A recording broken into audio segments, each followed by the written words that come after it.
हिना और जादुई कागज। एक गांव में एक लड़की रहती थी जिसका नाम हिना था। हिना बहुत शरारती थी लेकिन दिल की बहुत अच्छी थी।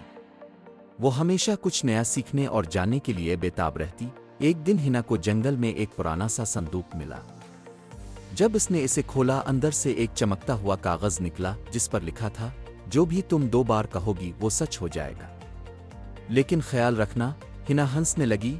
ये तो मज़े की बात है। इसने मजाक में कहा, मुझे आम खाने हैं, मुझे आम खाने हैं। अचानक आमों से भरा एक दरख्त उसके सामने उग आया।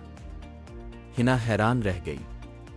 अब इसने मज़े लेने शुरू कर दिए। मुझे खिलौना चाहिए, मुझे खिलौना चाहिए। मेरे पास नई किताब हो, मेरे पास नई किताब हो। जो कुछ वो 2 बार बोलती वो सच हो जाता। हिना बहुत खुश थी, मगर जल्द ही इसने एक गलती कर दी। एक दिन इसने गुस्से में आकर कहा, बारिश आ जाए, बारिश आ जाए। फौरन बादल आए और तेज बारिश शुरू हो गई। फिर वो रुकने का नाम ही ना लेती। गांव में पानी भरने लगा। सब परेशान हो गए। हिना रोने लगी, मैंने तो बस मजाक किया था। तभी वही चमकता हुआ कागज दोबारा सामने आया। इस पर लिखा था, जो मसला 2 बार में आया है वो नेकी से 2 बार हल होगा। हिना ने फौरन 2 अच्छे काम किए। पहले सबको अपनी गलती बताई, फिर खुद सबके साथ पानी निकालने में मदद की। थोड़े वक्त बाद बारिश रुक गई। गांव के लोग खुश हो गए।